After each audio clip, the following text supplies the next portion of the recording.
오늘은 독특한 자료를 소개하겠습니다. 데이님의 스토리를 본인의 목소리로 들려드리려고 하는데요. 저와 함께 하는 어떤 수업을 녹음한 파일에서 일부를 옮겨온 것입니다. 재교육 아카데미라는 프로그램은 힐링스쿨을 마친 분들께서 교재를 중심으로 심화 공부를 하시는 과정이자 직업적 힐러 또는 비직업적 힐러로서 깊이감을 더해가는 시간입니다. 특히 힐러와 교사들께서 진지하게 멈추지 않고 공부하시더라고요. 데이님도 그 중에 한 분입니다. 이날은 참석자들로 하여금 테크닉을 가이드 하시도록 했는데 데이님이 빈곤의식과 풍요의식 부분을 맡으셨어요.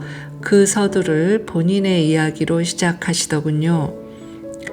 제가 아는 데이님은 오랫동안 진지하게 깨달음, 어센션을 추구해 오신 수행자이자 영성가 힐러입니다.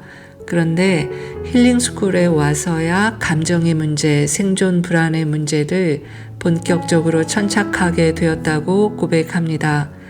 성장기나 결혼 후에 경제적으로 상당히 여유 있는 환경이었는데 왜 본인만 그토록 심각한 불안을 경험하고 스스로를 불안정하게 만들었는지에 대해 담담하고 예리하게 이야기를 들려줍니다. 풍요란 돈의 많고 적음 이전에 돈을 둘러싼 심리적 태도 그 자체의 점검으로부터 시작된다는 통찰력을 나누고자 이 자료를 유튜브에 소개하자는 제안을 드렸고 본인이 승낙하셨어요.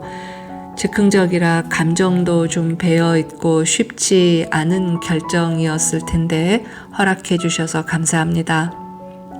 원래 이 이야기 뒤로는 빈곤의식 정화 그리고 자신에게 풍요의식을 허락하는 치유 테크닉과 명상 가이드가 이어지는데요.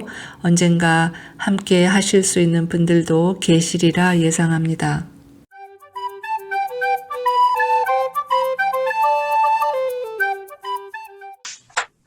저는 오늘 그 빈곤의식을 기본 주제로 해서 하겠습니다. 제 경험을 바탕으로 저에게는 가장 핵심적인 이슈이고 아직까지도 고전을 면치 못하는 부분이기 때문에 빈곤의식을 기본으로 하는데 그 3년을 째려봤다고 미시가 그랬잖아요. 역시도 3년을 째려봤어요. 간을 봤어요.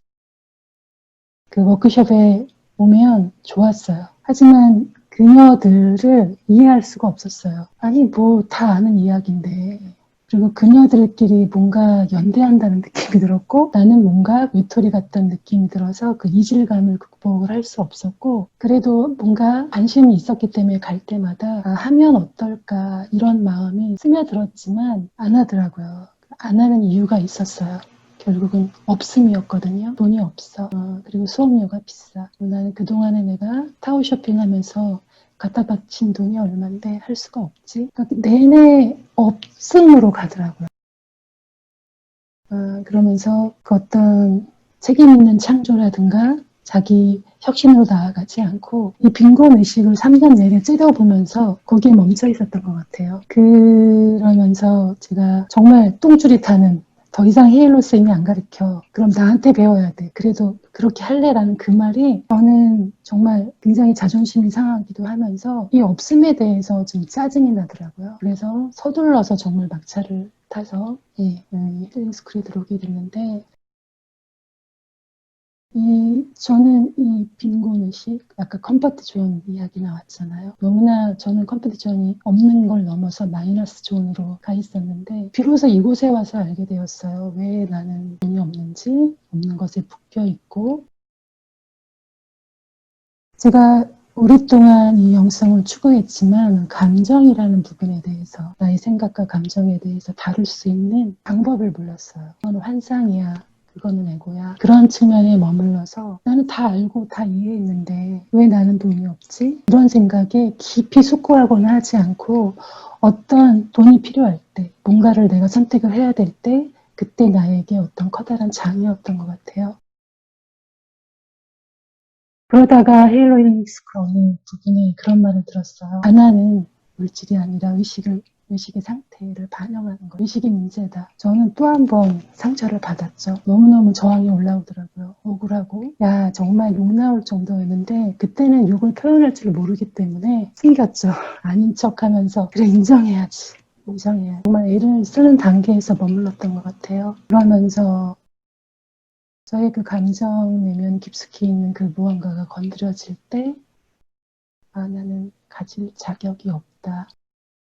그 모든 요소마다 시간이든 물질이든 돈이든 어떤 일이 그것에 연결을 할 수 없는 저 자신을 발견을 하게 되었어요. 이렇게 한계지어진 나의 올가미 같은 이 믿음 체계는 나 자신을 한 발짝도 나아갈 수 없게 하는 힘으로 작용하고 있구나라는 것을 인정할 수밖에 없었죠. 8월 말부터 거의 한 15일 정도 된 것 같아요. 멘탈 뱅크를 쓰고 있었음에도 불구하고 이게 나의 핵심 이슈인데도 불구하고 형식적으로 하고 있더라고요. 취하듯이 이것을 기쁘거나 소중하게 느끼면서 하는 것이 아니고 그것을 내 스스로 감독하듯이 하긴 하는데 재미없더라고요. 하지만 하고 있습니다. 이런 것들이 저희 어린 시절을 배제하고 갈 수 없더라고요. 저는 어릴 적부터 무수히 들었던 이야기들이 있어요. 이렇게 하면 돈을 번다. 저렇게 하면 부자가 된다. 또 이렇게 하면 가난해져. 이렇게 하면 남들이 욕해. 이런 이야기들. 도대체 돈에 대해서 이렇게 빈곤의식과 저항이 어디서부터 출발했을까?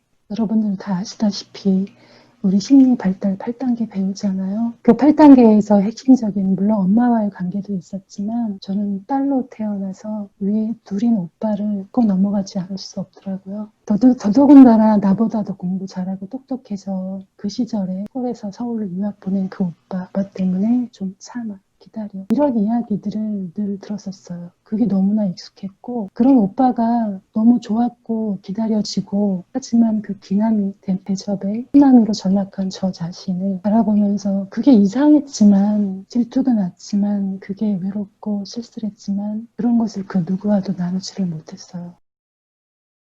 물론 태어날 때부터 철저하게 버려진 아이였지만 그냥 오늘로 제가 가장 가슴 아프게 생각했던 한 다락이 그 이미지가 있는데 오빠 옷을 물려 입고 또 스케이트도 물려 신고 근데 그게 하나도 이상하고 불편하진 않았는데 제가 그러고 있더라고요. 얼른 커서 발이 얼른 자라서 저 스케이트가 내 발에 맞았으면 그리고 그 줄무늬 그 브라운색 지금도 생생한 그 고급스러운 그 바지 내가 얼른 커서 그 바지를 입었으면 이게 떠올려지는데 가슴이 너무 먹먹하고 아직도 슬퍼요. 그래서 저는 평생을 엄마가 귀모일 거야 라고 50대까지 생각했어요. 정말 귀모일 수밖에 없다. 이상하지만 나는 그 생각이 지독히도 사라지지 않아. 영상을 통해서 나는 그런 엄마를 선택해서 왔어 까지는 알았는데 더 나아가지지 않았죠. 엄마에게 이거 사줘. 엄마 나 이거 필요해. 이거 원해. 한 번도 해보지를 못했어요. 그게 너무나 당연했기 때문에 또 고단해 보이는 엄마가 안쓰러워서 오빠에게 치여서 또 내가 내 주장을 할 수 있을 즈음에는 아버지가 암에 걸려서 늘 저는 뒷전이었죠. 커서 제가 뭔가 필요해서 뭐를 사면 두거나 뭐 이런 감각이 없어요. 설레이거나 내 것 같지도 않고 늘 어색하고 하지 않으니까 뭔가를 사면 불안하고 소심해 그러니까 이런 의심과 뭐 엉망진창인 그런 느낌? 죄의식 느끼고 근데 희한하게 꼭 누군가의 후보가 있더라고요. 꼭 야단 맞을 것 같고 이 느낌이 너무 익숙했죠. 도대체 왜 나는 이렇게 평생을 왜 뭔가를 내 돈을 주고 사는데도 왜 이런 감정으로 나를 지배할까? 늘 우월했던 아버지, 늘 이겼던 그 아버지는 늘 엄마한테 호통치거나 큰오빠한테 호통치거나 그 이미지가 가끔씩 떠올랐지만 그 아버지의 버럭하는 나를 너무나 예뻐했던 그 아버지였기 때문에 부정했었죠. 그러니까 큰오빠의 그 혼날까봐 욕먹을까봐 잔소리 들을까봐 너무 줄어들고 늘 들었던 부지런해야 돼. 그렇게 해서는 안 돼. 장사를 해야 돈 벌어. 대청마루가 깨끗해야 돼. 뭐 이런 것들. 이러면 돈이 새. 이래야 돼. 저래야 돼. 저는 소유를 배우기보다는 불안정을 배웠어요. 불안함을 배웠고 두려움을 배웠고 돈을 가족 간에 화목을 해치고 우월감으로 상처를 준다는 걸 저도 모르게 받아들이면서 철저하게 나는 그렇게 안 되려고 안 살려고 했죠. 돈 많은 남편, 돈 많은 시댁 만나서 저에게 몇 억이라는 돈이 들어와도 부가 와도 그냥 저는 쇼핑 중독으로 치닫고 늘 불안하고 죄책감에 사로잡히고 그러면서도 한편으로는 또 부에 집착하고 현실이 고통스러운데 마음속 상태는 돈이 없는 사람들을 또 무시하고 부정하고 돈이 없을 때는 나를 위안하면서 빈털터리인데도 이상하게 저는 마음가짐이 나는 그들보다 우월해. 너희들이 모르는 걸 나는 알아. 또 오만함으로 굴고 또 무소유가 가치 있다고 합리화하면서 냉장고는 텅텅 비고 전기를 끊기고 그러니까 극과 극이었죠. 부를 원하면서 불편함으로 평생을 산 거죠. 저는 오늘 이 빈곤의식을 준비하면서 생존 불안을 제가 많이 그래도 다뤘고 많이 벗어났다라고 생각되었는데 여전히 근데 이 돈에 대한 무력감, 이 무력감이 나에게 뭔가 이득을 주는 것도 아니고 도움이 안 되는데 불편한데도 너무나 확신이 있는 거죠. 네, 그래서 아까 좀 많이 울었어요. 나의 잠재의식에 있는 전생에서도 기인됐을 것이고 이번 생에서 가족과의 관계에서도 또 집단 무의식에서도 연결된 이 빈곤의식 제가 풀어야 할 저의 핵심제입니다. 이 긴 터널을 저는 무사히 멈추지 않고 걸어나갈 겁니다. 그리고 부의 축복을 진심으로 받아들이고 드릴 겁니다.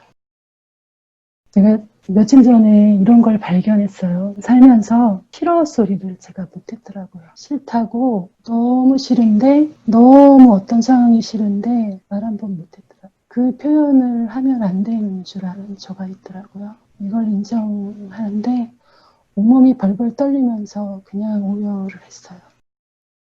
그것이 없는 것이냐 외면하고 방치하고 오늘 새벽에 눈이 떠지더라고요. 한 4시경에. 어떤 꿈이었는데 꿈은 정확히 이어지지 않는데 나를 껴안고 나를 위로하는 그런 꿈이었던 것 같아요. 근데 깨자마자 그 꿈은 따라갈 수 없었지만 나의 생각, 나의 느낌, 그 외로움, 그 공허 그런 것을 그냥 사랑하면 되는구나. 용서하고 내려놓고 허용하면 되는구나. 평생 방치하고 모른 척했던 그런 것들을 스스로 돌보고 그러면 되는구나. 관한다는 거, 결국은 내가 나를 사랑하는 마음으로, 껴안는 마음으로 따스 무엇라도 관하면 되는구나. 언제나 그런 생각이 새삼스럽게 들면서 많이 울었습니다. 네, 빈곤의식이 너무 저에게 너무 깊은 트라우마이기 때문에 저의 이야기를 했습니다.